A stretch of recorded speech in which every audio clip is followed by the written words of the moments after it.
IAEE, and hopefully the last time that we'll be doing it purely virtually. There have been, my experience, I don't know about yours, there have been some good things about virtual conferences. If you get people in a small room and really talking and meeting people from across the world they wouldn't otherwise meet. And sometimes it's not so good when you have pre-recorded talks and there's nobody in the audience and dead, crickets when you ask for questions. I am looking forward to next year when we're back in person again, and we can all have a drink or something else after the session, and we can see each other face to face. So the first talk. And it's going to be from Dr. Alabi, and she is going to be speaking on can spending to upgrade power networks to support EVs unlock value in the larger economy. And just to let the viewers know what's going to happen, each speaker will have 20 minutes plus 10 minutes for questions. I will give a heads up about 3 minutes before the end of the talk, and then at 20 minutes we will switch to the questions. So I think we're ready to go. So Dr. Alabi, and if you want to say a couple words about your university and program, that'd be fine. Cool. Okay. I'll share my screen first so I get that sorted.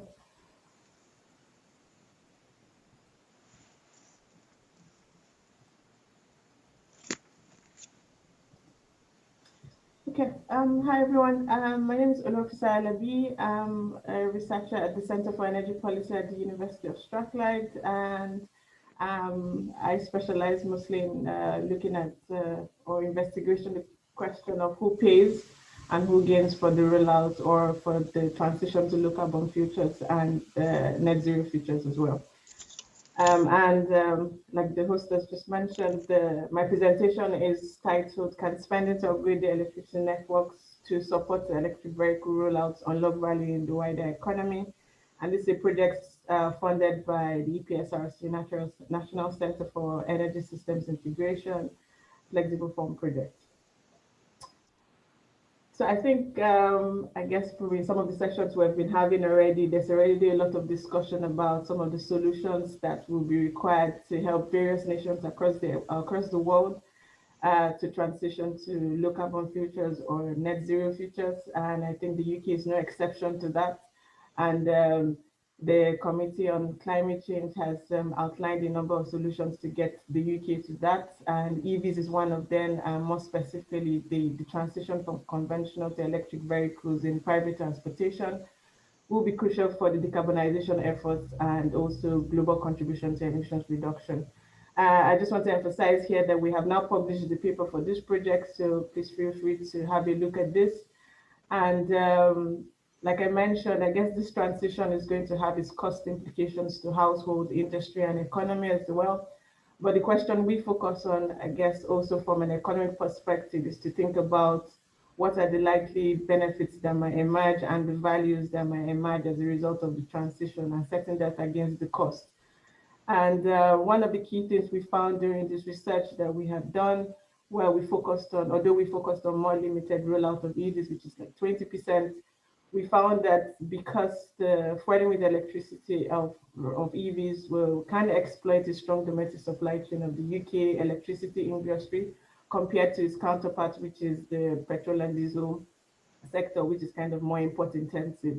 So yes, indeed, there's opportunities to create value and value across different parts of the economy. And in getting close to finishing this project, I think a year now, the policy landscape has also changed, which we know that there's also change in the deadlines to some of the targets that were previously developed or set. And in the case of the UK, with the going by the parliamentary legislation for a 2050 net zero target, which I think is one of the first in the world. Currently, the end of sales of new conventional vehicles was brought forward from 2050, from 2040 to 2030, and also an addition to that is full zero emissions of vehicles from 2035. But the question remains that, well, if such a pathway is going to be sustainable, at least in a political economic context, it is necessary to understand the potential wider economy and distributional consequences of extensively electrifying a previously fossil powered activity. And I think some of our research also emphasizes that the transition is not just a technical one, it's also a social and a political economic challenge where the transition will require transformation in our behaviors in how we have lived and worked. And a crucial question then is how and to what extent might the level and timing of investment to support projected EV rollouts not only enables the emission reduction, but also affects the pathway and the nature of economic expansion and economic well-being, which is going back to understanding better what the value actually looks like, who pays, who gains, who benefits, when, and how. And to look at these issues, at the Center for Energy Policy, we have developed something we call the Net Zero Principles Framework, which is a tool that we believe that can help policymakers in looking at the questions and looking at various questions around transitioning, especially in the context of ensuring that the transition is just or delivered in a just way across different levels of society. And it describes an enabling stage and a realizing stage.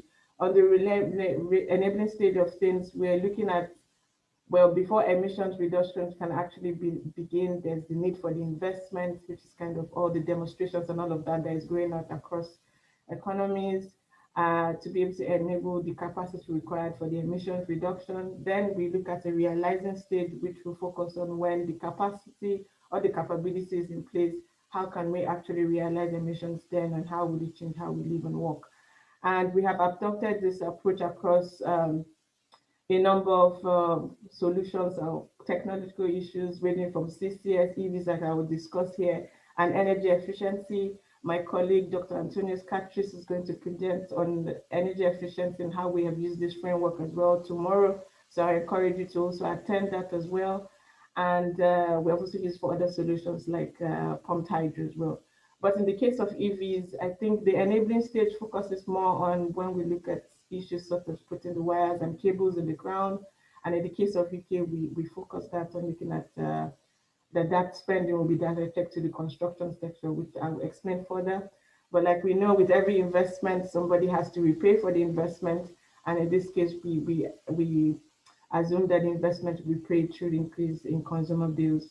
And we know that because of this recovery, there will be impacts on the electricity prices and also other prices within the economy, and labor and capital cost increases that can also cause crowding out. And the realizing stage, the impact will probably look at when we are progressing from the shift from conventional to electric vehicles, the change in fuel from petrol and diesel to electricity, and then when efficiency gains begin, and how that will impact household incomes in terms of less energy required per mile traveled and the benefits of that. And we look at how this kind of coincide and the impact across the economy. So we also have a paper that we have published which details the principles which I've listed here. Please also have a look at that as well. So how do we bring this discussion of the enabling stage and realizing stage to reality, or to address the research questions that will be important to help policy consider some of the pathways? At our center, we use two core models: an energy system model and the computable generic model. For the energy system model, what we do in that case is to look at scenarios in terms of different assumptions around smart charging behaviors and how consumers respond to the EV rollout and the associated extra investment required. And for the CG side, we take that information to be able to feed into our model to discuss that. Also highlighted here, my colleague presented yesterday on the time side of this research, so I'm sure there'll be recording at some point later on that you can also have a look at.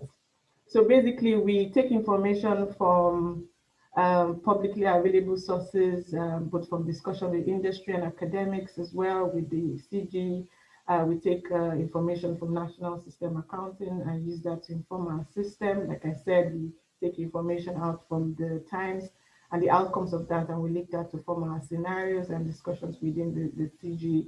And I think the key thing here is what we are looking to do is to understand what happens to various parts of the economy, like I mentioned earlier, but most importantly, to be able to drive narratives and narrative developments that can inform policy evaluation and consideration.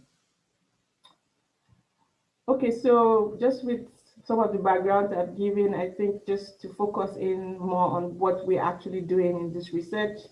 For as I mentioned that initially, our initial research focused on a 20% EV rollout. I think now we're looking at more rapid EV rollouts to be able to meet some of the new targets that have been set. Like I said, the bringing forward of the targets from 2040 to 2030, and also to look at how that would change the picture in the economy in terms of who actually pays or benefits. And secondly, to also look how the picture would change if manufacturing of EVs cannot meet the implied demand. And I think this can occur for a number of reasons. One might be, as we know, that the second-hand market for EVs is still developing. So at least the near-term implication, it might still be more costly or expensive to afford EVs for at least some parts or some groups, consumer groups. And so what we do is, like I mentioned, from the times model, what we take from that is the required investment for different EV rollouts. And I think we have considered 3 at the moment, but for this presentation, I'm going to focus on the central scenario, which is a 10 billion investment required. And the way we have set up our assumptions is that 1/3 of the investment will be spent within the UK construction sector. And this is based on some of our taking some of our assumptions with industry as well, where the remaining investment will be true for imports and in terms of imports to cover that. And like I said, the full investment will have to be paid via increase in electricity prices. So for the rapid EV rollout, we are taking a case of, I guess 97%, but we've rounded it up to 100% EV rollout. And the progression of that is from a 2% to 31 to 95, and then 100% by 2050. And then to look at this issue of what if manufacturing cannot meet the demand, what would be the impact? We take a what if scenario if we can only meet 50% EV rollout, and I will discuss that further in following slides. So just to give you a brief, just overall picture of how we have spread the investment and how we take impute this information in a model. What we describe here is just the investment. You will see that the investment lasts for 30 years to 2050. But the repayment goes on to 2090, and this is to cover the lifetime of the assets. And we have broken the investment in 6 blocks of 5 planning year periods, and this is also to take account for price control periods that are required by the regulator for the companies to have as well. So just to take the results in stages, if we look at the stage of the results from the enabling stage, I should emphasize here just to remind us again that the enabling stage, the EVs are not yet in place. This is just for the investment. And we see that with no surprise, we see that the price of electricity is increasing compared to what we have in the base case, going to about 0.12%. We see that the headline macroeconomic variables were considered here: GDP, real household spending, and earnings are only increasing just very minimally up to 2035, and then they drop after that. And this is because of the need to continue to repay the investment as in preparation for the rollout of the EVs. We see that the spending power, because of how we can see the drop in real household spending, the spending power of UK households contract throughout the period as CPI rises and also real earnings and spending falls.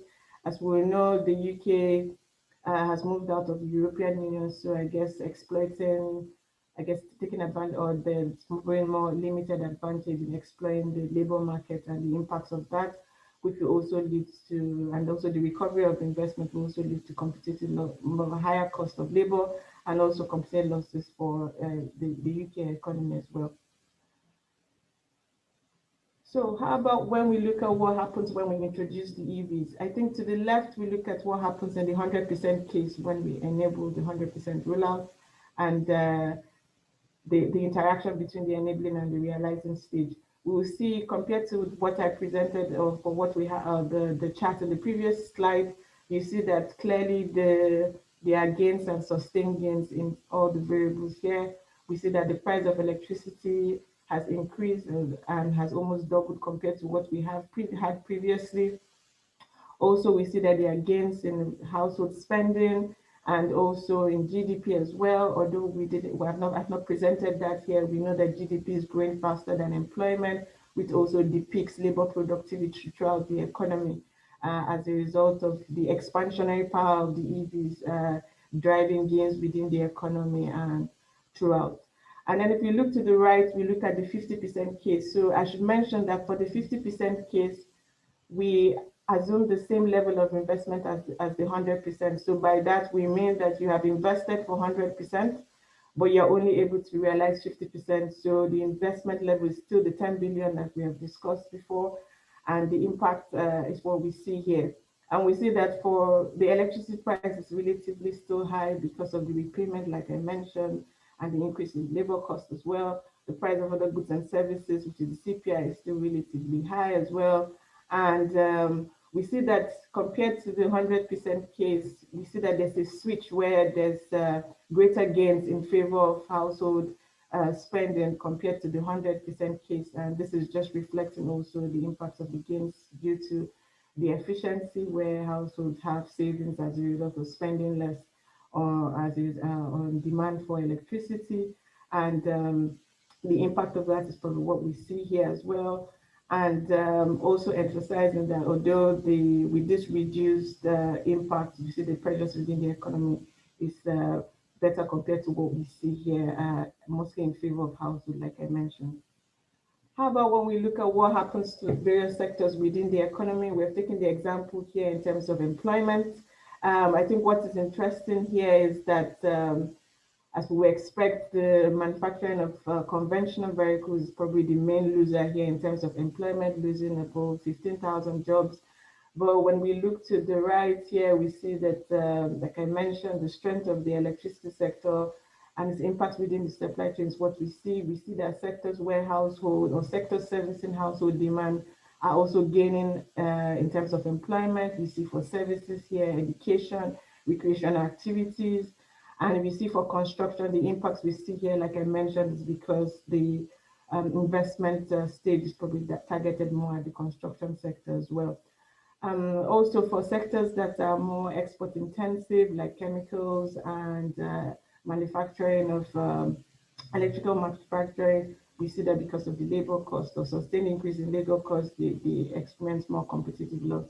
So essentially, I guess most of what we can, I think, conclude here is that there's shift and gains to in terms of employment to sectors that are high wage and high value added sector due to the increase in domestic demand and wider increase in household consumption. So with all of this, just to give some brief headline results and conclusions and where did we hope to move on with our research as well. Our key message is that at least from the enabling stage, we see that the enabling stage in isolation delivers timely limited wider economic gains. The sustained cost and benefit to the UK economy will be very much dependent on the extent of the expansion in the domestic electricity industry and the supply chain, and the balance against price and income effects across different parts of the economy. We know that there are policy challenges and trade-offs emerging, particularly through distinct pressures on the electricity price and other prices in the economy. First, because of the recovery of the cost of the investment or the spending and the expansion of the EV rollout enabled, coupled with increased demand and production in the presence of lasting labor supply constraints. So we hope to also build on what we are doing in this research to also extend to other issues. We know that electrification of transport or the delivery of private transportation using EVs is just one of the national priorities for the transition. There's also the issues around heating and what that would mean. So we also look to the impacts of what happens when there's investment in new capital in terms of looking at the EV issues, rather than what we have looked at in currently in terms of just the upgrading the existing one, and also to explore how realizing the projected EV rollout feeds back to impact different income groups or consumer groups, I guess, to better understand the balance of the benefits against the cost and where these impacts might fall across different types of consumers. particularly we know for lower income households who are least likely to benefit, at least in the near term, from the gains from EV rollout and what that will mean in terms of the people who are in fuel poverty and the impact of that as well. So please feel free to contact us. These are details. We're happy to discuss more about the research during the conference and after, and also if there are opportunities for collaboration as well, we're welcome to do that. So I'll just leave it there now. Thank you. Okay, thank you, Dr. Alabi. So we have plenty of time for questions, and I would invite, I think the easiest thing is just, since there are so few of us, just go ahead and unmute yourself and address your question to Dr. Alabi.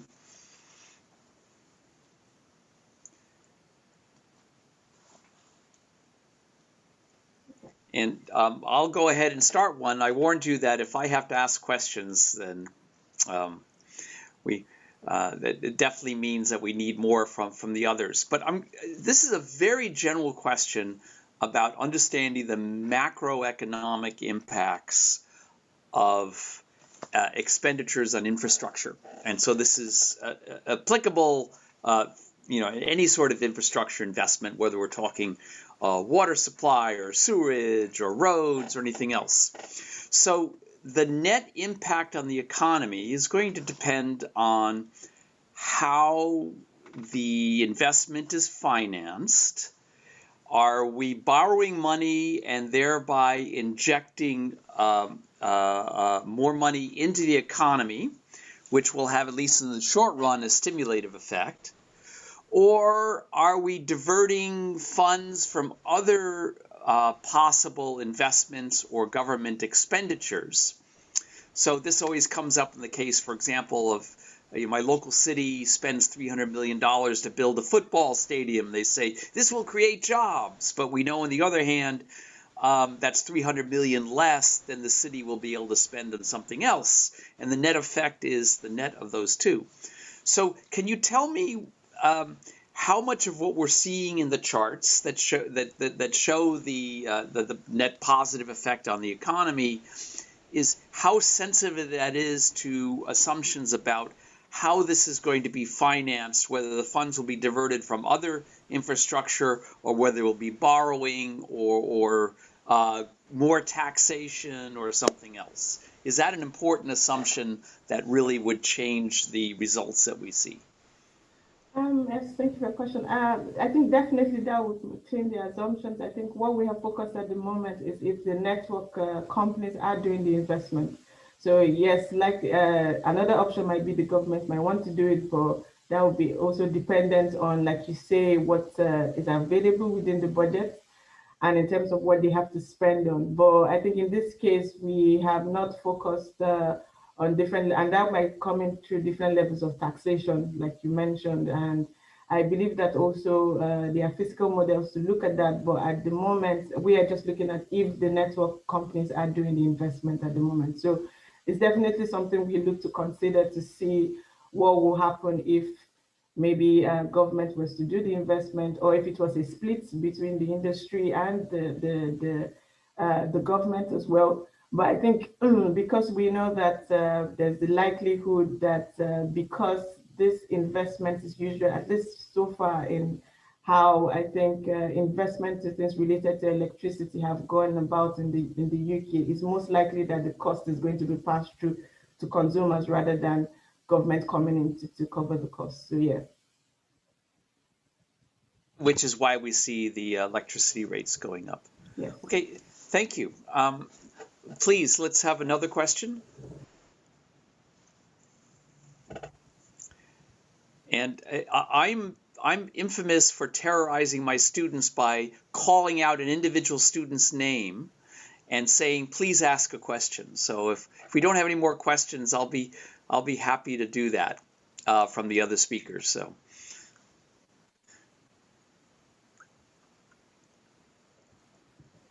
Well, it might just be a case that I have caused more confusion than clarity. So no, I don't think that's the case at all. So so I did warn you. So Ken, I'm going to or Aviv or Bassem, can I ask for a question from one of you, from one of the other authors? Hi, Bassem. Yeah, hi everyone. For me, it was extremely clear. I do not have a question. Thank you for your presentation, Alabi. It was really great. Okay, thank you. Aviv or Ken? Nope, not for me. Okay. For me neither. Sorry. Okay. I hate to sound like a nag, but all the other speakers would like to have questions also. So it seems only fair. But unfortunately, I cannot give a grade for participation. Would anybody else in the audience, Antonios, Christian, Stephanie, Remy, John, like to ask a question at this point?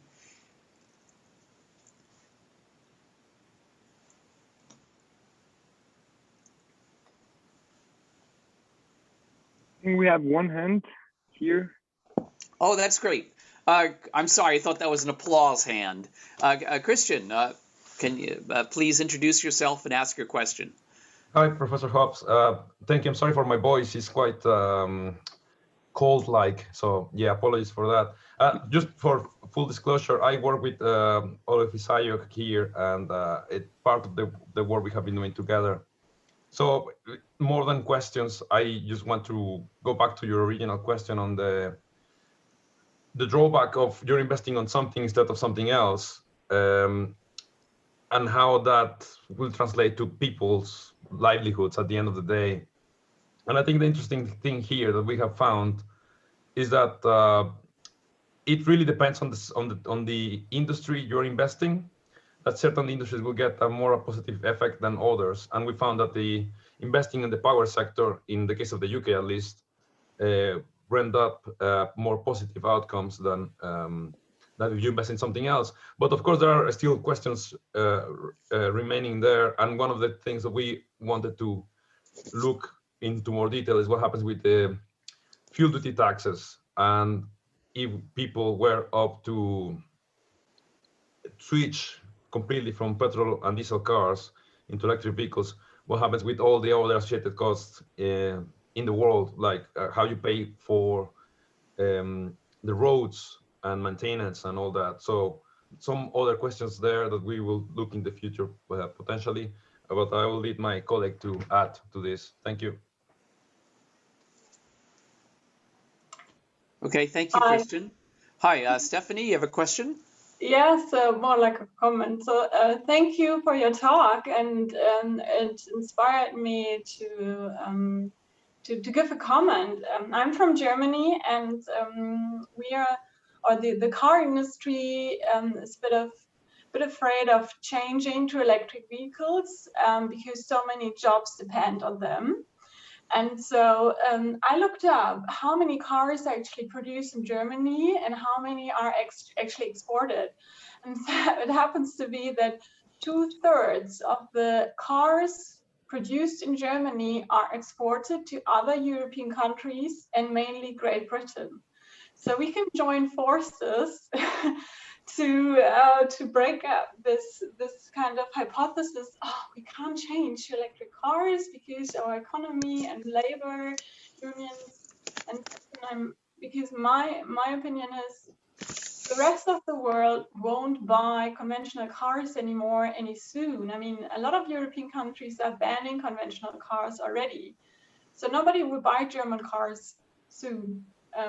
So let's just join forces and keep our work going in that direction. So thank you very much for your talk. Okay. Thank you, Stephanie, for your question. We're at the half hour, so it's time to go to our next talk. But this is the sort of discussion that I was hoping that we would get. Thank you, Dr. Alabi. So at this point, we're going to go to Mr. Bassem Haidar, who is from CentraleSupélec, and he's going to be speaking about bigger battery capacity or more charging stations, a French techno-economic study for electric vehicles.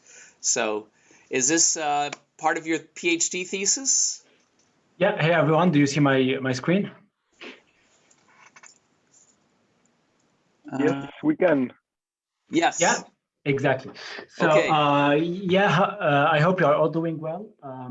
So my name is Bassem Haidar. I'm a PhD candidate at CentraleSupélec, Université Paris-Saclay. I'm a researcher fellow at Stellantis Group, and I'm doing my thesis in collaboration with Stellantis, CentraleSupélec, and the Technical School.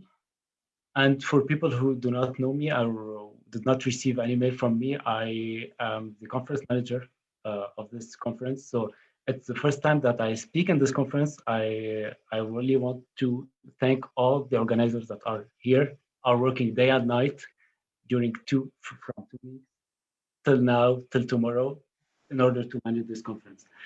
Some of them are connected with thank us. you. If I can just interrupt just a second, if when you turn your head away, suddenly we can't hear you. So if you could just speak I into will be here. Yeah, Great. Exactly. Comme ça. Comme ça, ça roule. Okay, so today I will present a study that I'm doing in collaboration with these 3 institutions on which combination of battery capacity and charging power for battery electric vehicles, urban versus rural French-based studies. So, in order to present this study, I will begin by introducing the subject, a literature review, the methodology that I used, some results, the robustness checks in order to conclude. As an introduction, we all know that climate change is one of the most important challenges of the 21st century, maybe after the COVID, because 30% of greenhouse gas emissions are emitted from the transportation sector, 44% of which are emitted by number vehicles. Therefore, public authorities decided to put public interventions in order to limit the CO2 increase, such as the signature of the Paris Agreement and the regulation of the European Union for CO2 emissions for the fleet. This will lead us to identify an engagement, which is called the CAFE engagement. CAFE stands for Corporate Average Real Economy and was firstly introduced in the United States. Although this engagement will define the emission target per automotive manufacturer. In 2020, it was 95 grams CO2 per kilometer, and it depends on the weight of the vehicles, of the sold vehicles. In 2050, it should decrease to less than 20 grams CO2 per kilometer. It should be noted that the penalty for non-respect of these emissions should be paid by automotive manufacturers, which is 95 euros per car per exceeded gram CO2 per kilometer. This is per car per exceeded gram CO2 per kilometer. And if you can imagine how many cars are being sold, so you can imagine that the penalty will be hundreds of millions of euros. And obviously Stellantis, which is one of the most important automotive industry manufacturers, is committed in the CAFE engagement. I forgot to note that Stellantis is a fusion between Group PSA Peugeot Citroën and FCA Group Fiat Chrysler. So we have different solutions in order to stick into this engagement. One of them is technological. It's the increase of sales of electric vehicles, so battery electric vehicles or plug-in hybrid. Why electric vehicles? Because they have less life cycle assessment, they emit less CO2 emissions. However, we have some barriers that are facing this increase of electric vehicles: charging infrastructure, high investment, limited autonomy, and battery technology. And in this presentation, I will focus on 3 of them: charging infrastructure, investment, and limited autonomy. So let's go to the literature review. The question of which combination of battery capacity and charging power is rarely studied in the literature because it's comes with the interception between two, the electric vehicle and the charging power. However, we had some studies that did this combination, namely in Germany, one of them by Funke from Fraunhofer, which studied the trade-off between bigger battery capacity and charging stations. The conclusion is we should invest in fast chargers rather than a bigger battery capacity for long trips. However, we have some research gaps, such as what about daily trips needs, such as homework and work home? What about 7, 22, and 50 kilowatt chargers? And which trade-off between battery capacity and types of chargers when no charger at home? Therefore, our research question is, for people who cannot install a charger at home, where should we invest? In bigger batteries or in more available public charging stations, and which power of charging? So the methodology. In order to answer this research question, we have a simple, clear methodology. First, we simulate 5,000 electric vehicles of 12 scenarios using we will divide them into 3 categories: small, medium, and large battery electric vehicles based on their battery capacity. We also take into account some hypotheses such as the people who will use the charging infrastructure are people who cannot install private charger at home. Therefore, they do not have an available parking station, because we assume that every person who has a private parking station could install a private charger at home. We also talked about the state of charge between 20 and 80 due to the technical constraints. We consider homework and work home trips, and we took 2 case studies, urban and rural, based on French national survey. After we simulate the battery electric vehicle needs, we simulate how many chargers we want. And here, what we did is that we consider that every vehicle will use a well-defined charger. Small will use 7, medium will use 22, and large will use 50.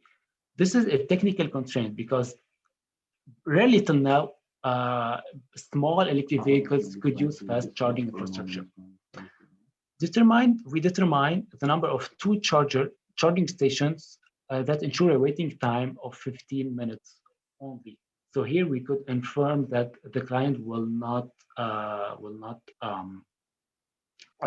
stay longer for accessing the charging station. After, we evaluate 2 cost models. The cost model of the operator and the cost model of the battery electric vehicle owner, in order to conclude with win-win situation. So for this study, the ecosystem of the electric vehicle industry groups the battery electric vehicle owner and the charging operator. We use the equivalent annual cost, which is the annual cost of owning, operating, and maintaining an asset over its entire lifetime. For the battery electric vehicle owner, we minimize the investments and the costs.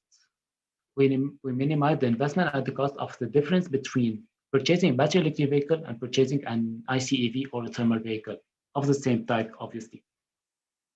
Second, we minimize the cost of the charging point operator, taking into account that we have revenues from the charging from the battery electric vehicle owners. Because here we only consider public charging infrastructure and not private ones, as I said before. And we evaluate the trade-off that could ensure the win-win situation between these 2. I will just simply go to the vehicle customer business model. So how we can calculate the equivalent annual cost of the vehicle. It's the amortized investment on the entire lifetime of the vehicle and the yearly charge expenses. And at the end, we compare purchasing a battery electric vehicle to purchasing a thermal vehicle. The same logic is used for the charging point operator, which is composed of the amortized investment, the yearly charge expenses, known as CapEx, OpEx, and the revenues. Let's go to the results. So first, for the battery electric vehicle owner, here we can see the graph that represents the difference between equivalent annual costs of both BEV and ICEV. For urban case study and French and rural case study. In blue, you can see the cost model, and in red or orange, you can see the charging duration. For urban areas, we conducted that we have a negative equivalent annual cost between 15 and 50 kilowatt hour battery electric vehicle. This will lead that the owner will gain money if he buy a BEV of these battery capacities. The most cost-efficient solution is 15 kilowatt-hour BEV. However, we have high charging duration because we have high charging frequency, and we will use a 7 kilowatt charger. For rural areas, the choice will depend on the drivers, obviously, but small BEV were excluded. They do not have sufficient autonomy. The most cost-efficient solution is a 50 kilowatt-hour BEV. However, it is somehow risky for some drivers, but as I said before, it will depend on the vehicle traveled kilometer of the driver. So the cost efficient could be between 50 and 65 kilowatt hour. So for the BEV owner, there is a trade-off between lower cost and high charging duration. For urban needs, it's between the most cost-efficient solution between 15 kilowatt-hour and 50 kilowatt-hour, and for rural areas between 50 and 65 kilowatt-hour BEV. So after detailing the results for the battery electric vehicle owner, we will go to the results of the charging point operator. For the charging point operator, here you can see the charging point operator. I will put the laser. You can see the equivalent annual cost of the charging point operator. As I mentioned before, every battery capacity will use a well-defined charger, small for 7, medium for 22, and large for 50.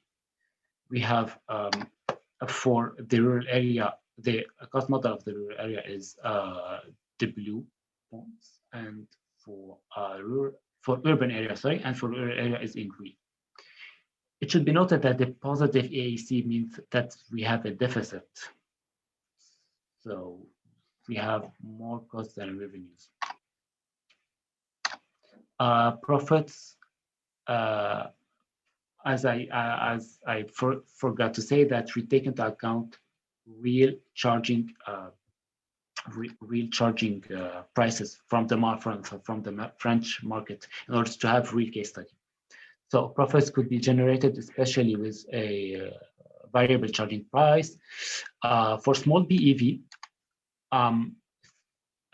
we see here that we do not have profits. So 7 kilowatt chargers do not pay off.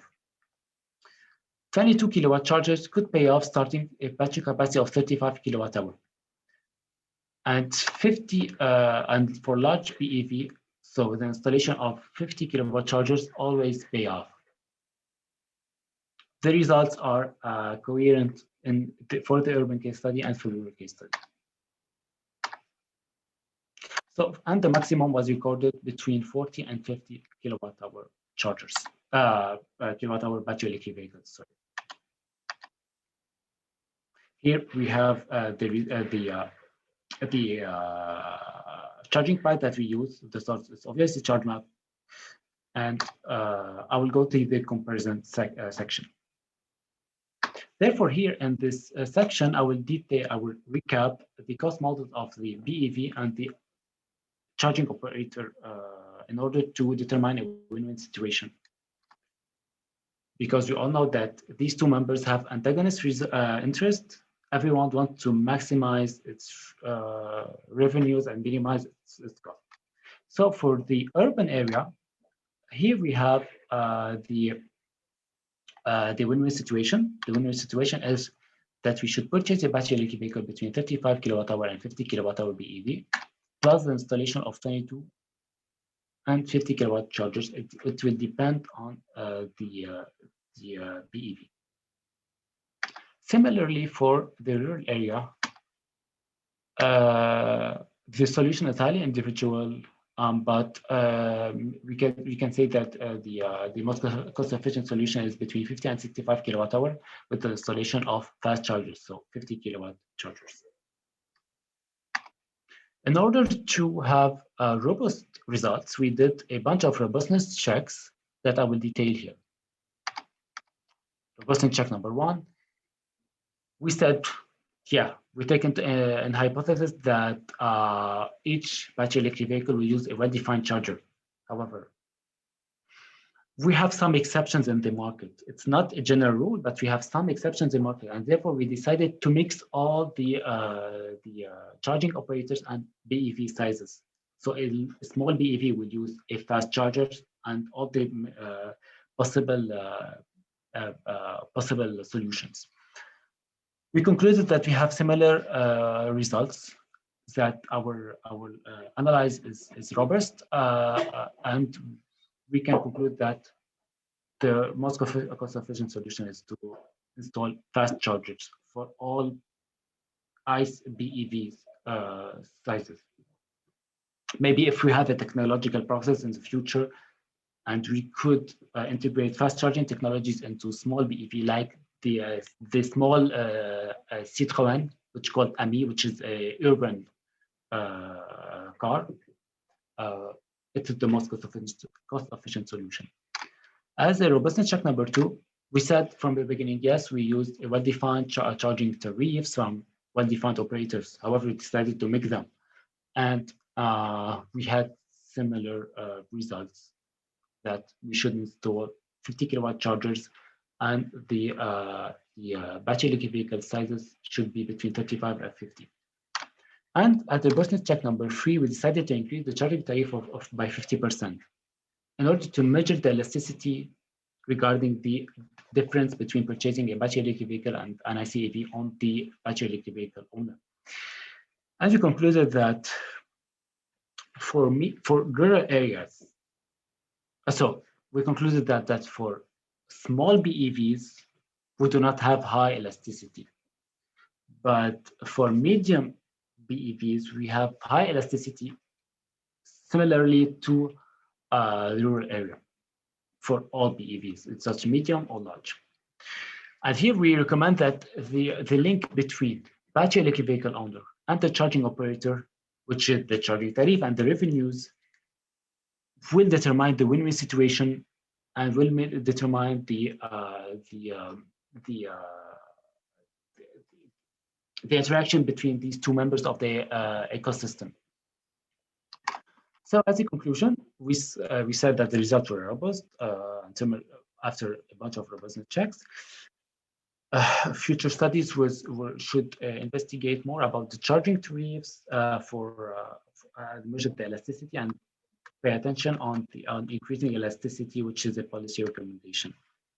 As a conclusion, the study answered the question, which combination of battery capacity and charging power for BEVs, 2 case studies, urban and rural. We used the equivalent annual cost method, which is a simple analyze. We evaluated 12 scenarios of privately purchased BEVs. We take into account several hypotheses, and the most important that we took into account technical hypothesis, which is the adaptability between BEV and charging power, and second, about the trips. The conclusion is that for urban areas, the most cost-effective solution is 35 and 50 kilowatt-hour BEVs with an installation of 50 kilowatt chargers, and for the rural area, it will depend on the driver, but most probably between 50 and 65 kilowatt-hour BEV and 50 kilowatt chargers, so fast chargers everywhere. And we concluded with some policy recommendation that we should revise the charging tariffs before increasing the charging tariff, as many operators are doing nowadays. Thank you for your attention. I am ready to answer your questions. If you feel free to contact me on this email, bassem.haidar@stellantis.com. And I will take the role of the session host. Do not forget to upload all your presentation on the dashboard of the conference. Thank you. Okay. Thank you, Bassem, and thank you for your service in organizing this terrific meeting. And I'm sure there was a lot of hard work to transform this from a typical IAEE meeting to what we see here, and you can get the credit for the success of the meeting. I just wanted to say that it is a teamwork between CentraleSupélec, 30 organizers, and CentraleSupélec, France School of Regulation, the organizer in Norway. So it's been a teamwork. It's not only me; it's a teamwork. Right. Okay. Great. Well, thank you for your dedication. So we can take questions, and I see that Ken has a question. His hand is up. Sure, I have one quick question. Do you mind going back to your previous slide with your conclusions? First of all, nice, very interesting talk, Bassem. I really appreciate it. So, which slide? Yeah, on this slide. Yeah. Maybe I missed something, but earlier in their talk, you talked for urban areas, 15 kilowatt-hour BEVs were the most cost-effective, and here you switched to 50. What did I miss? Can you explain what I missed there and how you jumped from the 15 kilowatt-hour BEVs to the 50? Yeah, for sure. So I will go to the the slide of. I will go directly to the slide, as you can see. So if you take into account, I will put the later. If you take into account the urban case study, the difference between purchasing a BEV and ICEV, the most cost-efficient solution is to purchase a 15 kilowatt-hour regarding the battery electric vehicle owner, only the battery electric vehicle owner, because it comes with the maximum gain for the cost for the battery electric vehicle owner. So if he switches into electric mobility, it will come with a gain for him. So when we go to the win-win situation, because we're trying to investigate about a win-win situation between the BEV and the charging operator, and it will be between 35 and 50 kilowatt-hour. Was I clear? Got it. I see. So that's where you're aiming for this isoquant that is the win-win situation. Whereas if they have 15 kilowatt hours batteries in urban areas, the argument is that the charging station operator is not going to be in the win-win situation. Exactly, because we're trying to evaluate the transaction between between two members of the ecosystem. That makes sense. My next question, I'll ask one more quick question and then pass it on, allow others to ask questions, is did you consider range anxiety in this, of what people would actually adopt, or did that kind of feed into the calculations in any way? Yeah, so for the range anxiety, we assume that purchasing a 15 kilowatt-hour battery electric vehicle for urban areas will not present a problem if we're talking about homework and work-home trips. Because, for example, we took into account the daily trips needs of Paris. They really do not travel a lot. So as I mentioned before, you have the Citroën Ami. It's a really tiny vehicle. It could serve for city needs. However, exactly, it's really tiny. You can charge it using the home socket. For the urban areas, for rural areas, so yes, we could consider the range anxiety because small BEVs were excluded directly. Okay, very interesting. Very interesting. I think, because I have a PHEV that has about 13 kilowatt hours, and I would be very worried about about actually having that as the total capacity. But in the driving patterns of Americans, even in cities, are different than driving patterns, I imagine.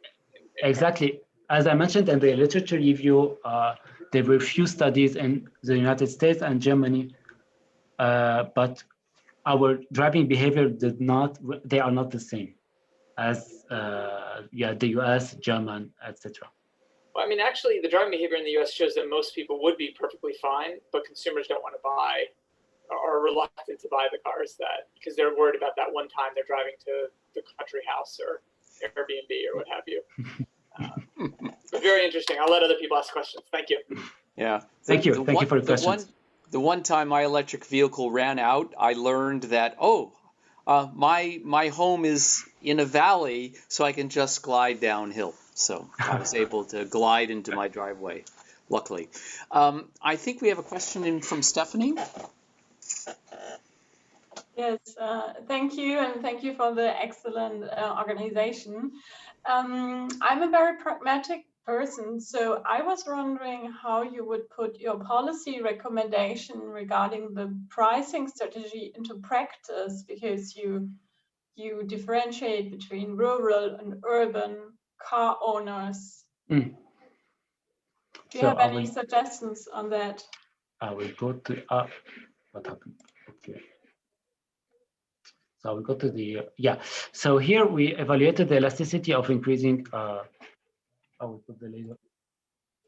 The elasticity of increasing 50% of the charging prices, and I want to note that we use real charging tariffs, because I will not take into account the euro per kilowatt hour of the households. These people are obliged to use public charging stations, and we preliminary results we are trying to investigate now for future studies, so how we should fix the tariffs. But till now, we could say that for urban areas, it will depend if the battery is small, medium, or large. The elasticity will depend. However, for urban areas, you have high elasticities, so we should really pay attention of increasing the tariff, because we use more frequently the charging stations. This is how we could interpret it. So you mean the pricing strategy is regarding the price at the charging station, you mean? Sorry, I'm confused. Yes. The charging tariffs. The charging tariffs. Yeah. Okay. But I mean, so, then if when people realize that in one area it's cheaper than in the other, then they will go there to charge, basically, if not overnight, if it's not about overnight charging, you know? Yeah, exactly. So for us, we consider that, so I'm going from Paris to the suburbs of Paris in order to work. I want to go to return home and charge my vehicle.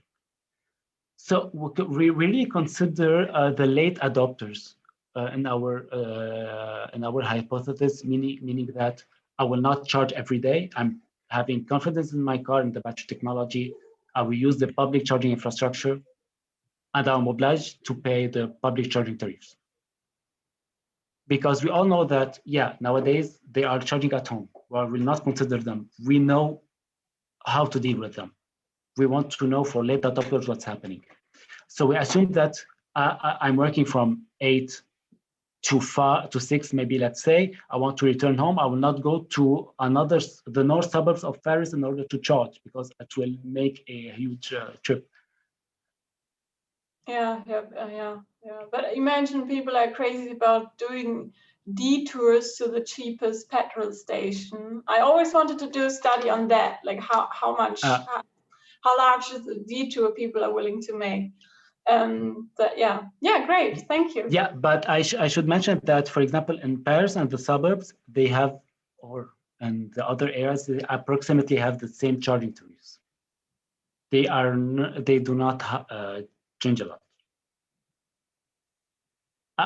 After all, each charging owner will put its own charging tariffs, because they have their own data that we do not have it. So we're not talking about this. Okay, thank you. We have time for one more question. Aviv? And go ahead, Aviv. Yeah, and I will give him a few minutes because my presentation is a bit shorter than 20 minutes later. So, so thank you, Bassem. It was really interesting. And I wonder, maybe I missed, but I wonder if you consider the time that drivers are willing to stay at the charging station, because if they are only willing to stay, for example, 5 minutes, and if you will put them a battery that will be too big, and they will drive with it half empty, so you are adding weight to the vehicle, which makes it less energy efficient for all the time. So yeah, we really take into account this point. As I mentioned in the methodology, I'm sorry, I'm a little bit tired. I woke up at 4 a.m. for the conference. So I mentioned in the methodology that how we calculate the number of charging stations, it's based on the queue model, putting into waiting time of maximum 15 minutes. So nobody of the battery electric vehicle owners will wait more than 15 minutes in order to access the charging station. Did you So here, measure it, or where did this number came from? We used the queuing modeled MM2 in order to define it. Okay. Thank you. Okay. I saw before that Alabi has a question. I don't know if we can take her. Yeah, so Aviv, since you said you promised that your presentation will be shorter, let's go ahead and take Dr. Alabi's question then now, and then we'll go to Aviv's presentation. Okay. And if there's time after Aviv's presentation, John, we'll come back to yours. Okay, great. Okay, just a quick question. Did you consider like how smart the charging works? So when people are charging, if they're charging off peak or on peak? So we consider a real time. So, it's not mentioned here, but we consider a real time arrival rate to the charging stations. So we have some people that will return home if they work during the night. And we have others that will, the majority, they will charge their vehicle between 5 p.m. and 7 p.m. And this probably the pressure on the network as a result of that, if so many people are charging off peak, is that kind of considered as well? It is considered, but it does not. It will not change a lot of for the results because the charging prices are not fixed as on peak, off peak. They are fixed as whatever could use whatever you plug in and reuse it. Okay. All right. But it was used in the determination of the number of charging stations. All right. Cool. Thanks. Okay, thanks. So John, let's go ahead with your question since rather than return to it later. Okay, thank you very much for the presentation. The question I wonder is, how do you deal with temperature change and all the issues of efficiency and range and temperature, particularly in the winter, and particularly, when you, and that can be a surprise or, maybe somewhat anticipated, but there's a, we can have, it's a big variable. Yeah, it's a big variable. However, we decided to simplify it, and we use the WLTP needs. So we all know that when we drive an electric vehicle on a highway, the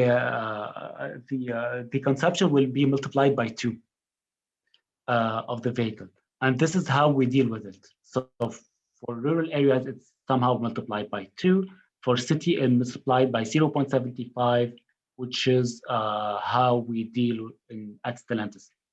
So we transform real driving needs into WLTP driving needs. Okay, thank you. Let's go on to our next talk, which is by Dr. Aviv Steren, who's from the Guilford Glaser Faculty of Business and Management at the Ben-Gurion University of the Negev. And she'll be talking about policy-induced rebound effect. And I'm expecting that Dr. Gillingham will have a question after this as a result. The case of green taxation in the private transportation sector in Israel. So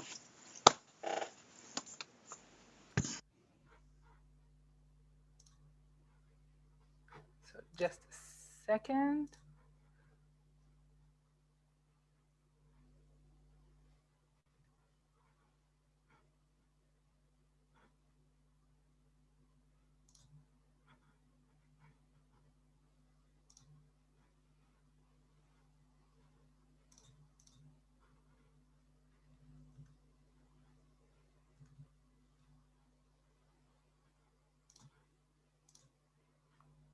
Okay, I guess now you can see the right. yes, we're good. Perfect. So thank you, Benjamin, for the introduction, and good afternoon or good morning to all of you. This is a joint work from my PhD with my supervisors, Dr. Ofir Rubin and Dr. Stav Rosenzweig. And in this paper, we look at the private car market and how a policy incentivizing consumers to buy energy efficient cars changes their behavior. And I would like to begin with this map, which shows the coverage of policies regulating or incentivizing energy efficiency in cars, which I created in using the International Energy Agency policy database to see how prevalent are policies promoting energy efficient cars around the world.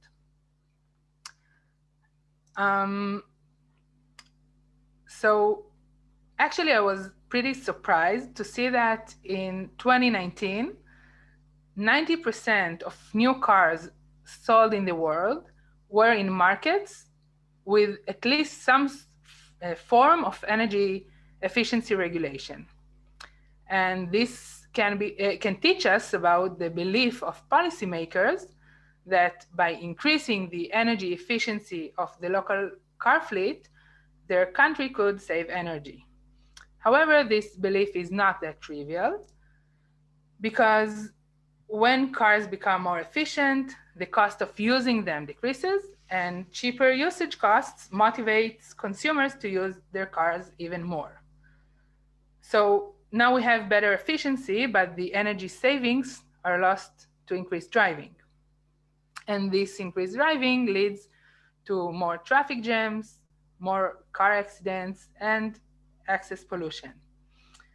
And the phenomenon in which we increase usage of energy efficient products is known in the literature as the direct rebound effect. And we measure it as a percentage of the potential energy savings. So if I usually drive 100 miles per week, then I buy an energy efficient car. If I continue to drive only 100 miles per week, then the size of the rebound is 0%. But if I drive more than I used to, then the rebound could go up even as high as 100% if my driving exhausts all of my potential savings. And studies treat policies regulating energy efficiency as largely effective despite the rebound. Among them is Ken, who will present later in this session. And I would like to take this opportunity to thank you for your excellent comments on earlier versions of this work. However, the extent of effectiveness is not necessarily agreed upon. Rebound tends to be negatively correlated with income and positively correlated with fuel prices and population density. The result is that the size of the rebound varies across countries. A recent meta-analysis found a short-run rebound of about 10% and long-run rebound of about 30%. But higher levels were found in studies in Germany, in Canada, and recently in other countries as well. Now, all of these studies focus primarily on rebound stemming from policies regulating manufacturers. The corporate average fuel economy, or the CAFE regulation type, is pretty much a global standard. Under this type of regulation, car manufacturers are required to adhere to regulated energy efficiency standards. And quite a few studies found rebound effect stemming from CAFE-like standards to decline over time. But energy efficiency policies can also target consumers. They can affect the demand side by incentivizing consumers to buy energy efficient cars, for example, by using tax rebate or subsidies. Now, these policies are not mutually exclusive, and some countries adopted both policy types. However, other countries target only consumers. This could be for different reasons, but Anyway, there is limited literature estimating rebound under policies targeting consumers. And this could be critical because in such policies, consumers receive explicit information regarding their behavior. They know if the car they buy is polluting or green, and they might pay in advance for their future pollution. So this could trigger behavioral effects. Which brings me to the research questions. So the first question is, do policies incentivizing consumers to buy energy efficient cars generate a rebound? And the second question is, if so, is it small or large? And does it also decreases over time? And this is our research setting. In August 2009, such a policy was introduced in Israel. All new cars had to clearly present a color spectrum pollution scale on ads and in car dealerships. And the policy incentivized consumers to buy energy efficient cars using a differential tax, so that greener cars had a much smaller purchasing tax than polluting cars. And the differences are quite substantial. And in general, the policy in Israel has been very effective, at least in terms of the level of pollution of new cars sold. This figure shows the changes in the share of imported cars in Israel over time.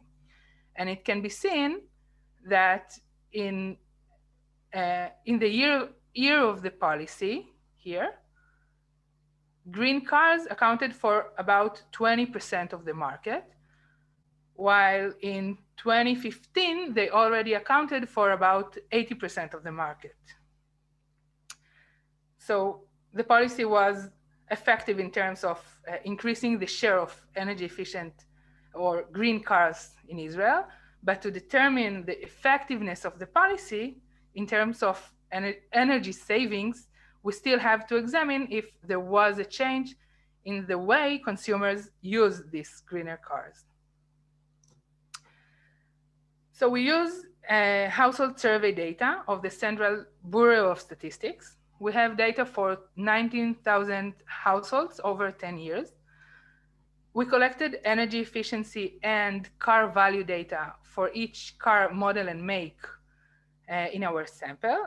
And fuel prices are most important in our case because fuel prices in Israel are strictly regulated, and the government determines them according to the global oil prices. And here is an example of how close they follow global oil prices. So actually we can treat them as exogenous. And I should also mention that there is no car industry in Israel, and one cannot buy a car in a neighboring country just across the border. So basically it is a kind of island economy, which allows us to control for many variables over time. Okay, so because households probably consider their expected car usage when choosing a car, we account for endogeneity of energy efficiency by using a 2SLS model. We use lagged fuel prices, car value, and car age as instruments for energy efficiency. And then we use the predicted energy efficiency values to estimate the elasticity of demand for distance traveled as in relation to energy efficiency. And the coefficient beta 1 will be exactly equals this elasticity. And it stands for the size of the rebound effect.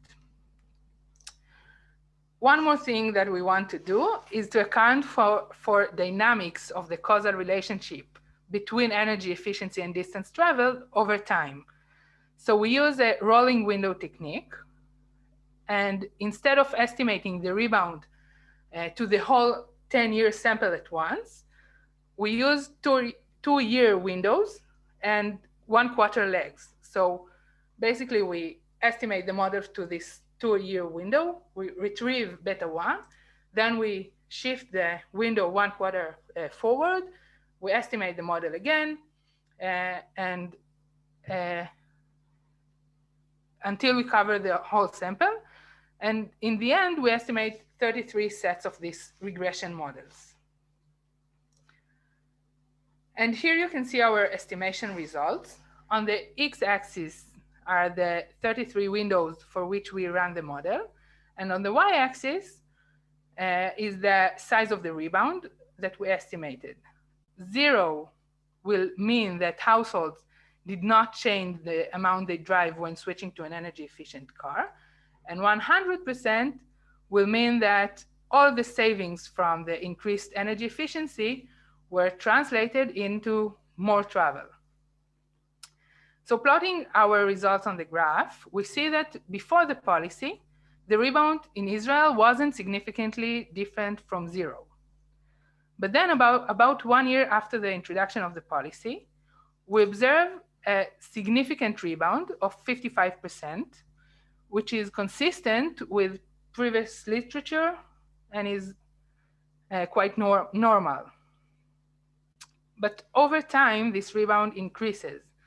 And eventually, what we see is that the rebound reaches the unitary elasticity, which suggests that by the end of the period we examine, all potential energy savings are lost to increased driving. So to sum up, first, we have an indication that there is a rebound effect resulting from a policy targeting consumers, and that it falls in the higher end of the effect sizes reported in the literature. We can also say that it seems to increase over time, and at least the policy in Israel did not seem to save energy in the long run. The reason for this finding could be a behavioral response that is above and beyond just the decreased usage costs. Now, increased driving means more time on the road, more congestion, more accidents, and also more pollution than anticipated, which is why policymakers can and maybe should try to mitigate this increased driving. One way could be by simply raising taxes, but the question is which taxes. So fuel taxes are becoming less and less relevant, mostly because the share of electric and plug-in and hybrid cars increases quite rapidly. And another option is to tax according to mileage. This is already implemented in a few places, and I believe it could be effective in this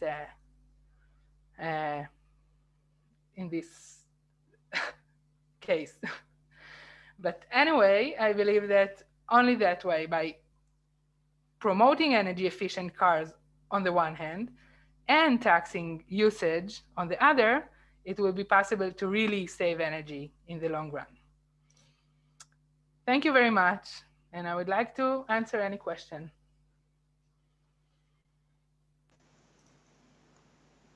Thank you, Aviv. And we have, as you promised, ample time for questions. And so let's see.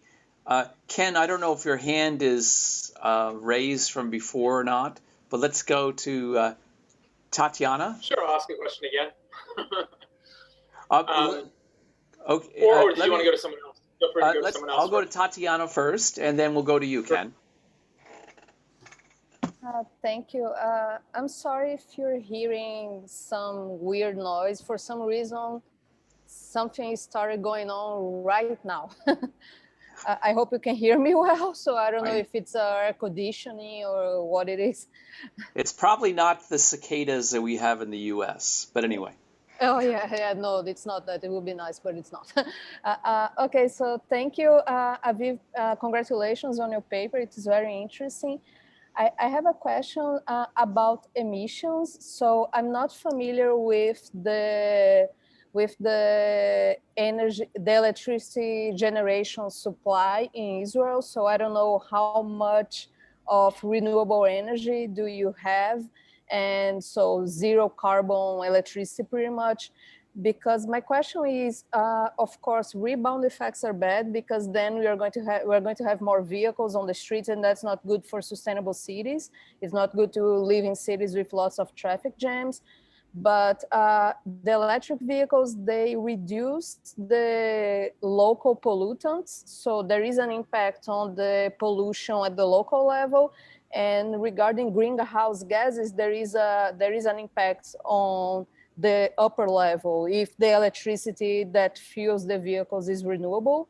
So I wonder if you have any measures, if you have any numbers that that shows that more electric vehicles in Israel, it's shifting somehow the emissions both at the local level and in a more greenhouse gases aggregate level. It depends, of course, it depends on the electricity generation. I don't know if it's much. I know that there is a lot of solar in Israel, but I don't know about if it's a lot or if it's going up. And yeah, so that's my question. Thank you. All right, so basically Israel is not that excellent in using its solar and other sources of renewables.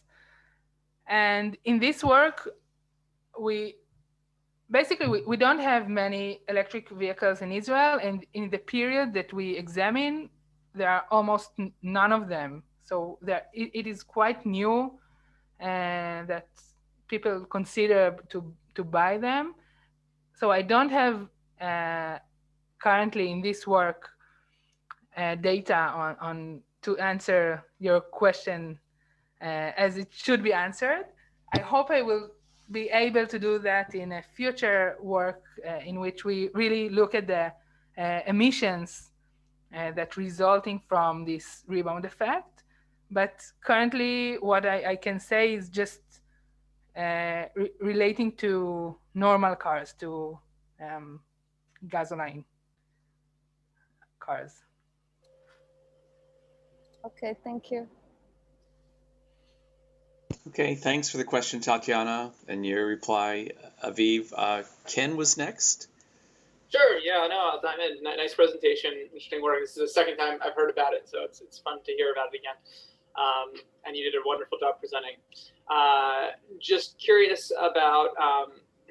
I spoke with some of your co-authors, advisors before about some of the reasons why this might be the case, and I was wondering if you guys have thought some more about why you've been finding so much larger rebound effects than in previous studies, with one possibility being that there's just a lot of pent-up demand for car travel in Israel, so that it doesn't take too much to lead to large changes. That's effectively what you're showing, or something very particular about this setting that's led to these large effects. And so I wondered if you have further thoughts about the generalizability and whether there's something about this setting that even in Israel at another time could, if you did the policy a little differently, whether there'd be something different, or if you have any thoughts on that, I'd be very curious. Yeah, so I heard that you asked it before, and we thought about it a lot, and also we asked other people that there are more of behavioral researchers to think about a good answer for this question. First, I believe that in Israel we have a very bad alternatives, poor public transportation, and it also it is not available on weekends at all because of the religious restrictions. So I think that when you make cars more available and more people can afford the car and can afford using it, so it just, I think that maybe if we have a good alternative, maybe the numbers that we see were a bit lower. So maybe, yeah, it's the demand is more like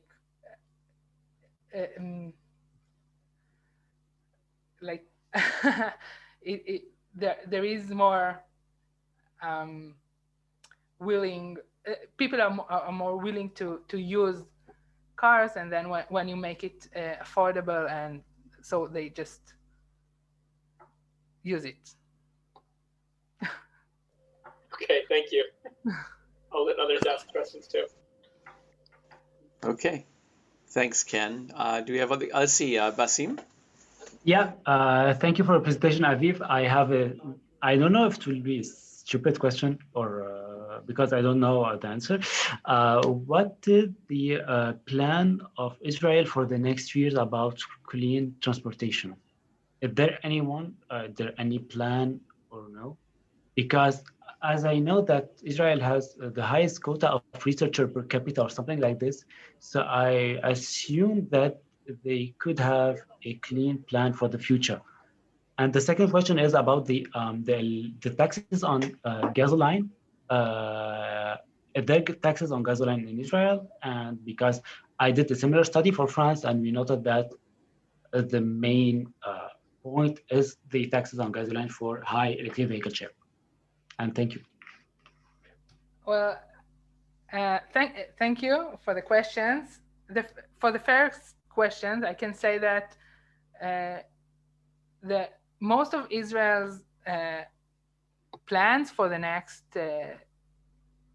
I can say until 2030 are about electric vehicles, and almost nothing of it tries to make the public transportation more relevant or available.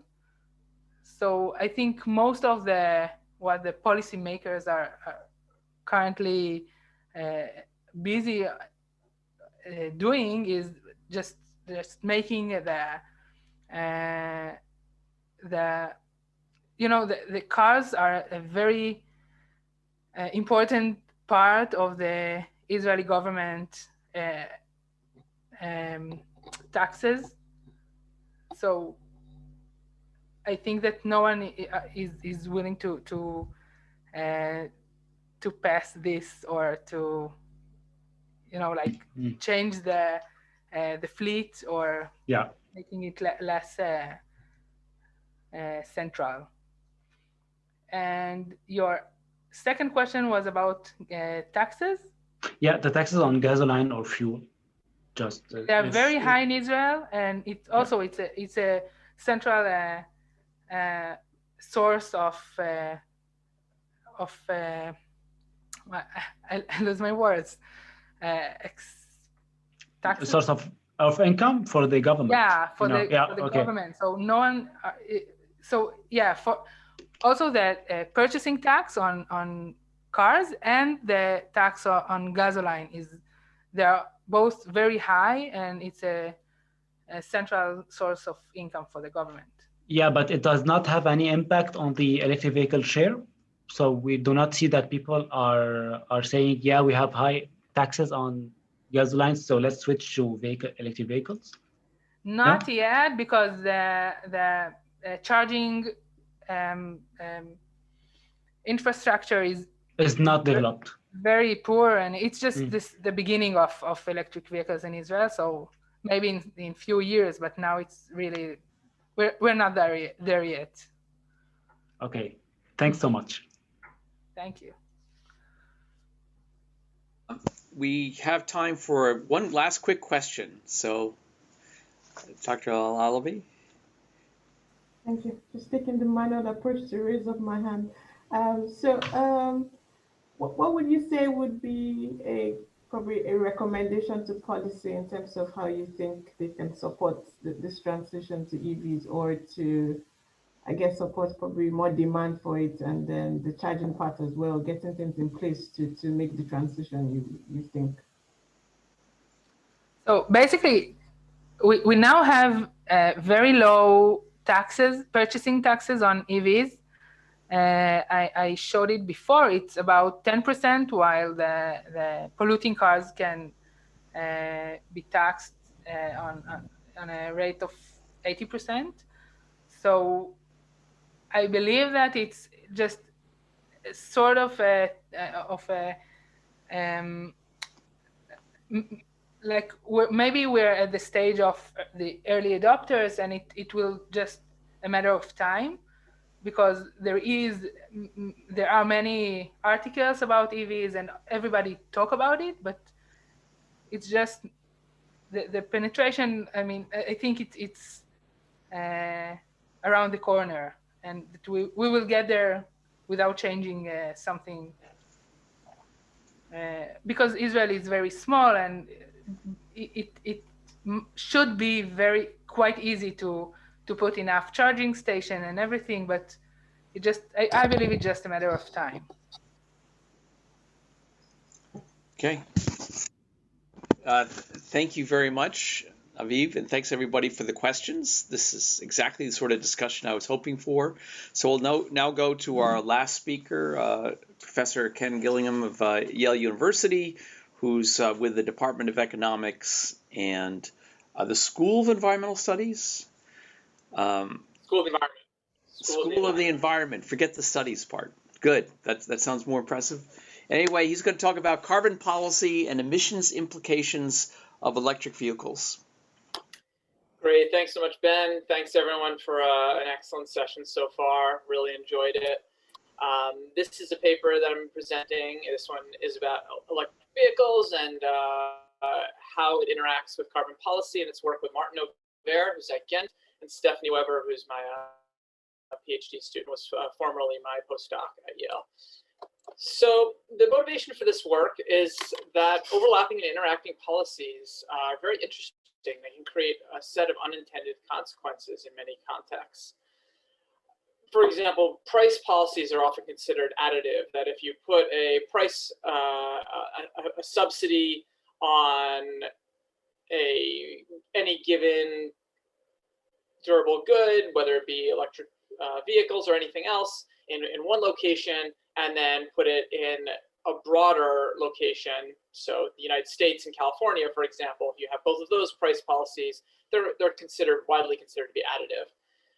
And overlapping quantity policies can be substitutes. So if you have zero emissions vehicle standard in California and you have a fuel economy standard nationwide, in the US at least, you'll end up in a setting where you could easily have all of the gains from what goes on in California leak out elsewhere.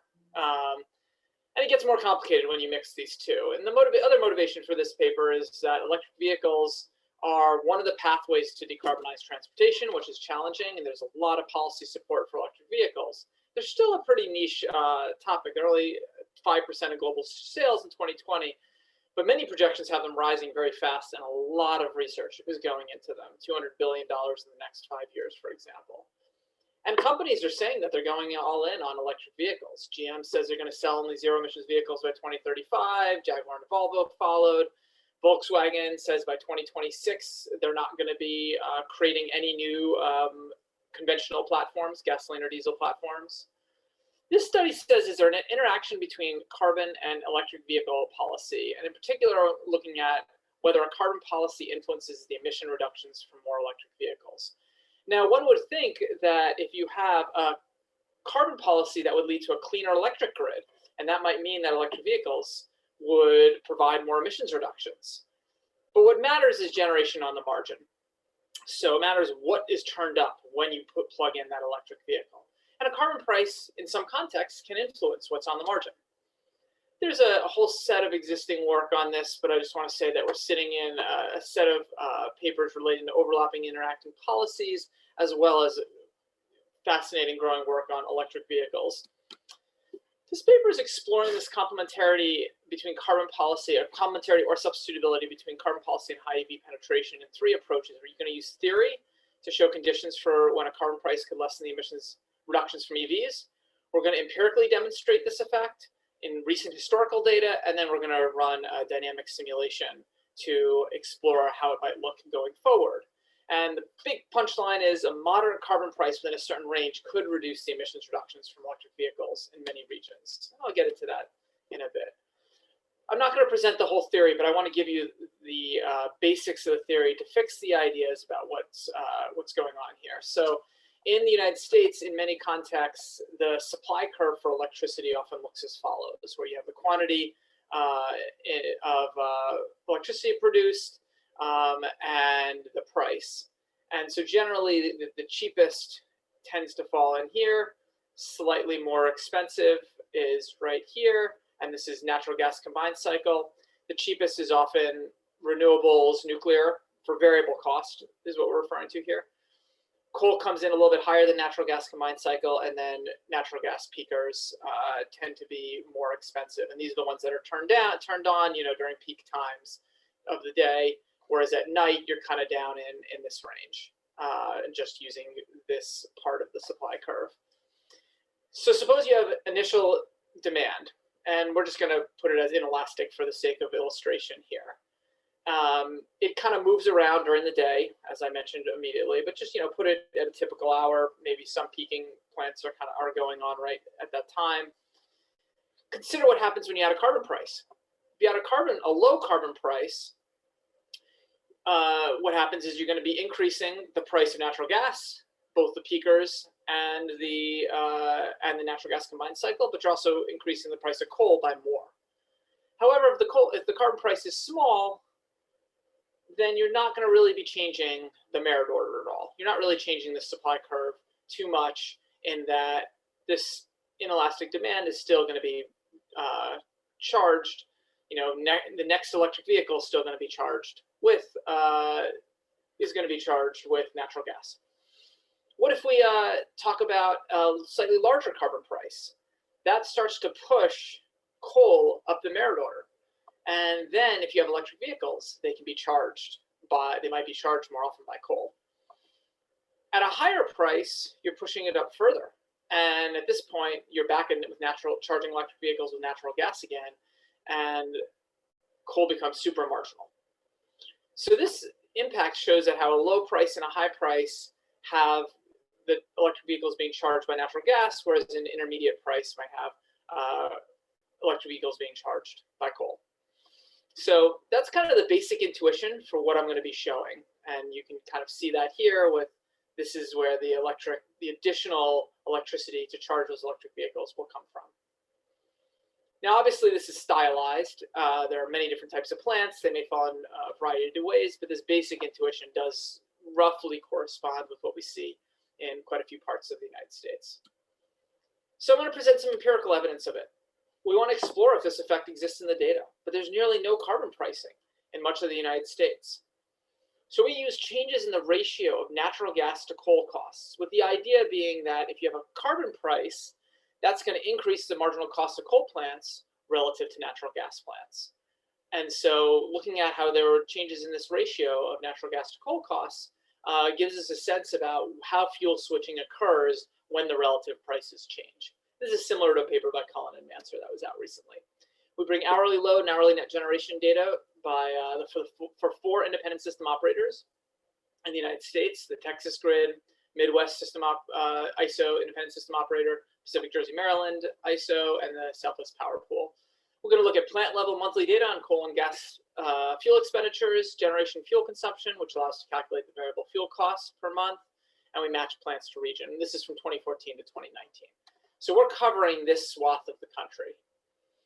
I'll say up front, our results would not likely apply in these areas or along here where there's just very little coal left in the system. It would probably apply in the Southeast, but you don't have ISO data for the Southeast. It probably would apply in parts of the Southwest, and may or may not, depending on where you're talking about in the Northwest and how it's all through the Western Interconnect. It gets more complicated once you're out here, but this is the area where we'd expect it to be the strongest. Some quick notes on, there's a lot of variation in this coal to gas price ratio. It's mostly driven by changes in gas prices. Coal prices are a little bit more steady, and that's partly due to pipelines being opened up, fracking reaching new areas, Weather. So we have a weather shock here in January 2018 when there was a cold snap hitting the Northeast and PJM territory. Not as much in some of the other territories.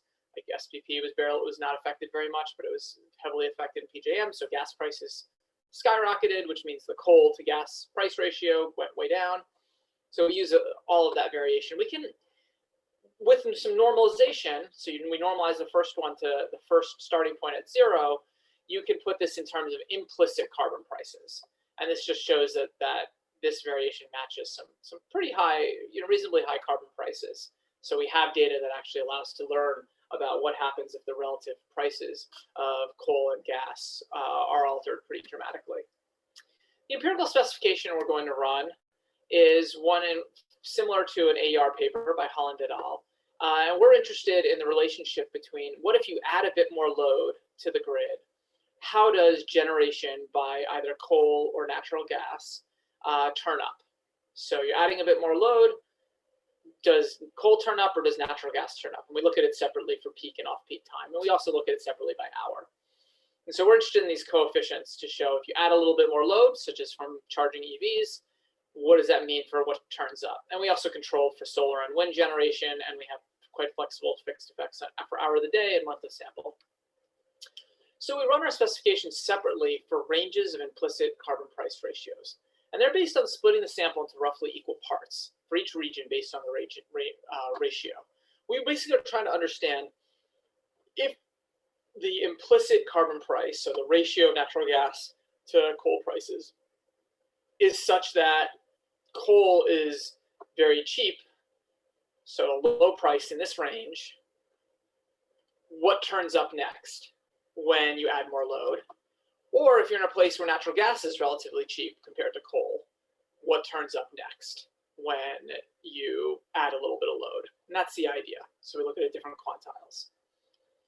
So this is kind of one of the core results of the paper. So for MISO, Southwest Power Pool, and ERCOT, we see an upward sloping relationship where the dark line is off-peak and the dotted line is peak, and the y-axis here is the share of marginal generation that is powered by coal. So this is basically plotting the coefficients, but for the different implicit carbon price quantiles. And we see this upward slope that shows that when coal prices are much more expensive, coal is being pushed up the merit order and is more likely to be on the margin, which is what we're basically seeing right here. And we see this in 3 of the main regions. We don't see it in PJM, and I'll speak about it. PJM had a lot of coal retirements during this time, as well as a lot of new natural gas coming on during this time.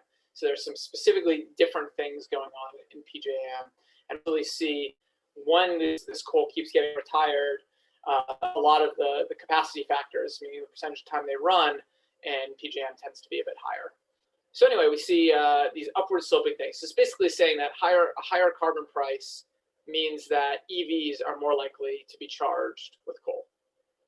The CO2 emissions rate obviously follows. So if you have this higher carbon price quantile in several of these regions, EVs are more likely to be charged by coal.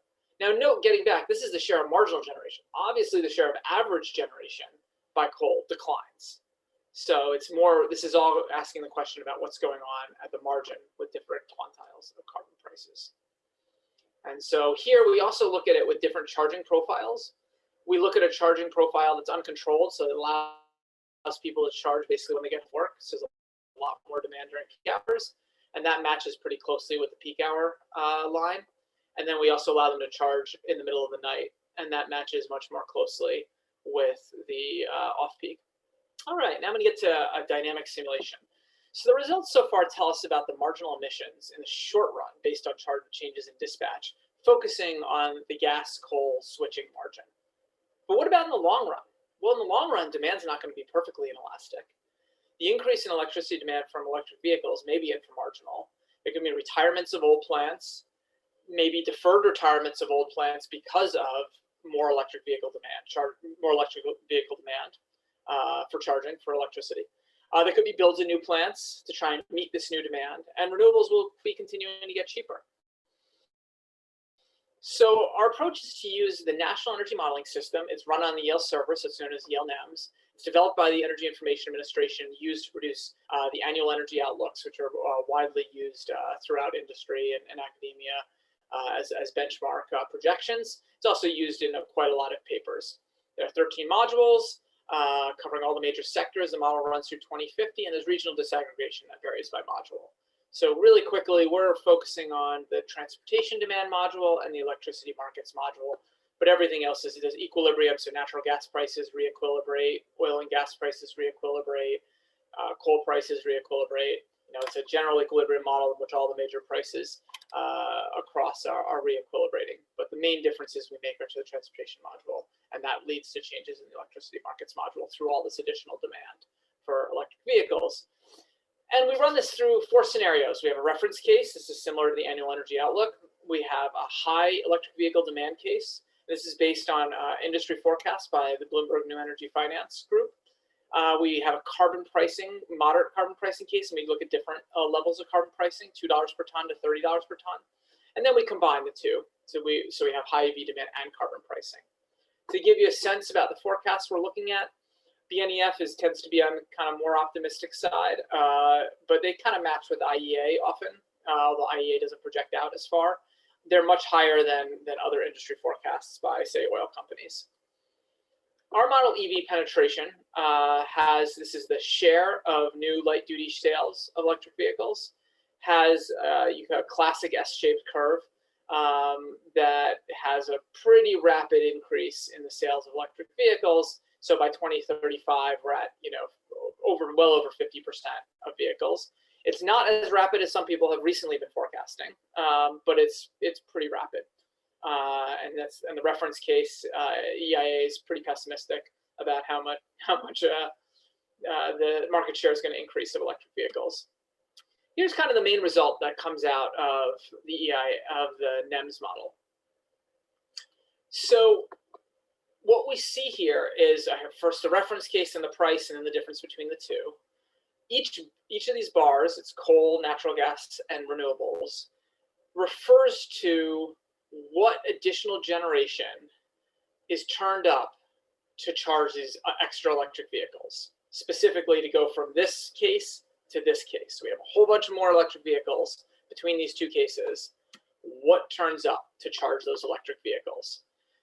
Natural gas primarily, and renewables under the reference case, and actually coal turns down a little bit because of additional retirements, because of more new builds more quickly of some of these plants, pushes some of the coal plants out, some of the old coal plants out.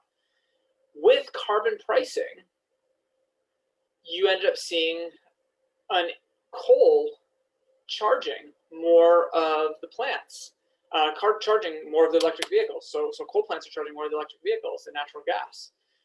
So there's this increase relative to the reference case in charging from coal. And this shows it right here. So here is the path of coal generation. Obviously, when you have carbon pricing, that pushes out a lot of coal plants, they retire. And so these are nationwide numbers. So we see quite a bit of coal retirement, but the coal retirement is slower when you have high EV demand and a carbon price. And that's kind of the key story. So, and it's really driven very much, this here is plotting total capacity.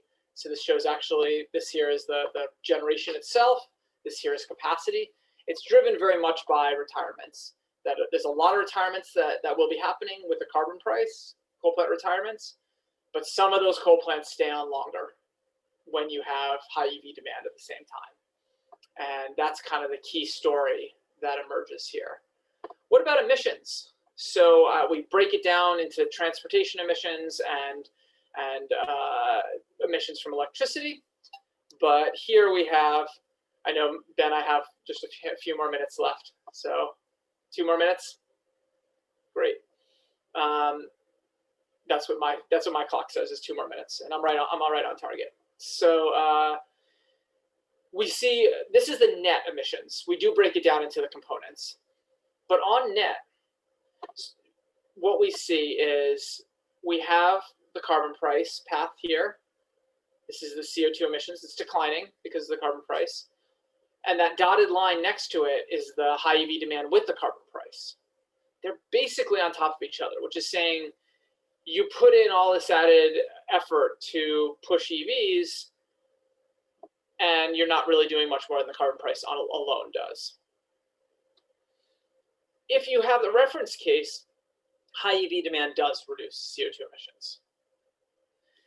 We see similar stories for nitrogen oxide, PM10, PM2.5. In fact, actually emissions are higher under PM10 for PM10 and PM2.5 and SO2 under the high EV plus carbon price case than the carbon price case alone. And that's from those coal plants because they're high emitting of PM10, PM2.5, and SO2. So kind of shocking in some sense that like you put in all this effort for EVs and you could be worse off, but it's not the case when you have when you're under the reference case. So we have discounted avoided damages. We calculate the discounted sum of avoided pollution, and we show here that this problem that we show, the benefit of adding EVs to carbon price, is really negative within a range. So it can be positive at higher carbon prices and lower carbon prices. So this is the carbon price in 2040, a path that goes from $4 up to 30. But if you have that path push out all the coal plants anyway, then it's positive. If you have the path being much lower, then you're not changing the merit order much, and it's not making a difference. So it's really this kind of moderate range. I should note that when we run NEMS and we break it down by region, we also see similar results to what we found in the empirical work, where the same regions tend to be the regions that you see this being a bigger deal. But these are nationwide numbers. So I'm going to conclude here. This is a cautionary tale about interacting policies.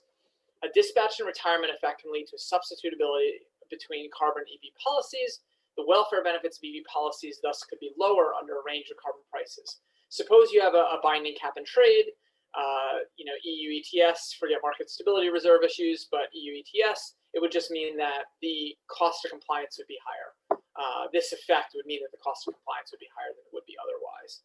We show this in historical data in a prospective dynamic simulation. There is some important context. This is most likely in regions with lots of inframarginal coal generation. So it's not going to happen in the northeast of the US or California. It's not going to happen in France, where it's mostly nuclear. It's going to primarily happen in places where there's lots of inframarginal coal generation. With a high enough carbon price, coal is going to be retired, and if coal is retired anyway, it doesn't matter. We do run a scenario with much lower prices for renewables, and you really, really have to push renewables hard. But if renewables get much, much cheaper than they are today in the next 5 years, that dampens this effect. It doesn't entirely get rid of it, but it dampens it. But yeah, the carbon price reduces emissions in all cases, and similar interaction effects could occur in other sectors. For example, building electrification as well. If you're switching from propane or oil heat to natural gas heat to electric heat, as many places are trying to do, you could imagine there might be a similar interaction effect, which is something we're going to explore.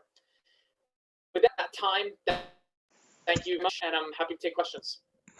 Okay, thanks, Ken, and thanks to all the speakers. We have about 5 minutes for questions, and so John raised his hand first, so please go ahead. Yes, may I share a screen?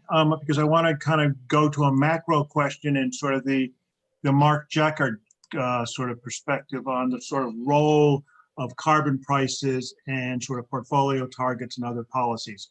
And this is probably a paper you're familiar with, where the DIW compared all the different scenarios. This is macro, but they also did it by region. And I think the issue, and this is to your longer term thing, the issue, of course, is here, if you go a very green policy, you have almost a doubling in the electricity demand, right? And so therefore you have to build a whole bunch of new plants. And then the question is, to what extent is the grid, powered by, gas and coal, nuclear, wind, whatever, and that varies by different parts of the region. And of course, just your point is that coal is going to naturally decline. But I guess going back to sort of the policies, you focused on the carbon price, and I've obviously a lot of us have read your paper on carbon price. Well, what about the Mark Jackard question? Is a mix of policies and get you to a better, sort of portfolio mix and less, less greenhouse gases, rather than just focusing on prices. We economists are all sort of signing on to, but rather say, hey, the politics of that are really tough, right? Let's do something else.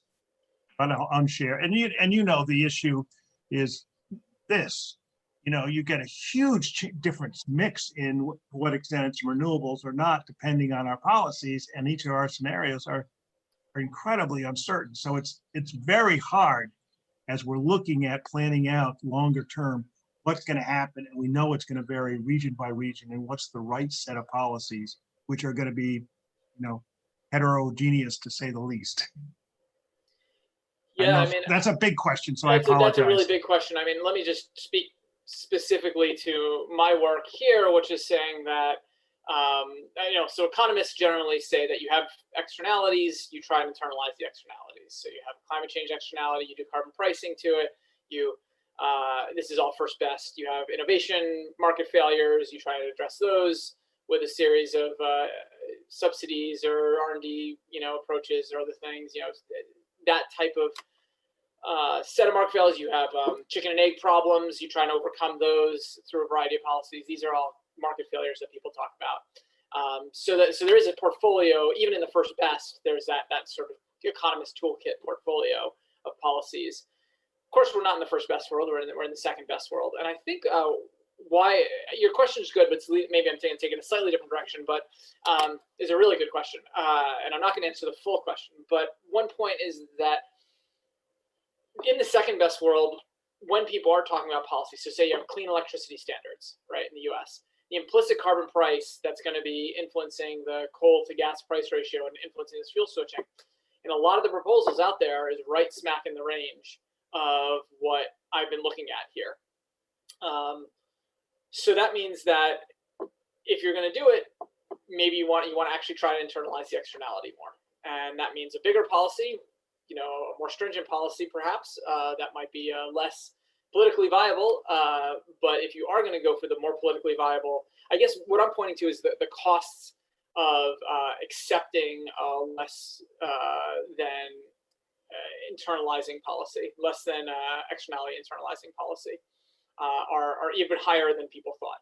They're certainly direct costs, but they're going to be potentially higher costs here because of the interaction between these two sectors. So that's one answer to a very broad question, which we could talk. I think we could talk about that question for an hour, and would love to. But I want to make sure there's time for others as well. Thank you for that great question. Okay, thank you.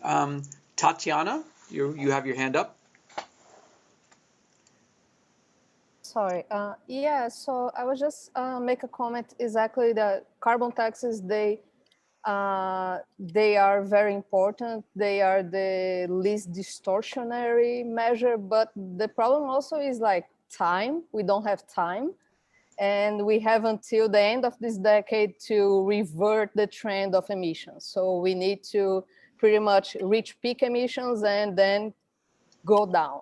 And that's why in this second best policy world scenario, we need to have these policies going hand in hand, because just there is no time anymore to have the political discussion to implement a carbon tax. Now, of course, that has to happen and it has to go in parallel, but that's why it's important to also see these other, at least what I think, my opinion, it's important to also see what are the other policies will be, because then these are more, they can be implemented faster. And that's the thing with decarbonizing electricity. We have the technologies, solar, the cost of solar and wind, they have been falling a lot, and how to integrate them to the grid, a lot has been studied, and it's going to be done better than we thought 10 years ago. So decarbonizing the grid while we roll out electric vehicles, maybe that would be, along with carbon pricing, everything together, because we pretty much needed everything. Yeah, fair enough. I think my work would say, thank you for that. I think my work would say, you do want to potentially do them. And there are chicken and egg problems or indirect network effects in economics terminology. And you might want to very well do them at the same time. I don't think my work is saying don't do them at the same time. It's more a cautionary tale that you probably want to make sure you're pricing the carbon high enough or however the implicit price comes about, whether it's from a clean electricity standard or whatever it is, you want to price it high enough that you avoid this interaction, which you know, would basically mean that all the effort you're putting into the other one, electric vehicles, is wasted for 30 years, right? Unless you are decarbonizing electricity enough. And that's, I think, the point that I would like to emerge from this. Bassem, I'm going to ask you, what is the tradition here at IAEE? We're past the hour. We should end the session, but is it okay to go a little bit longer if we have another question?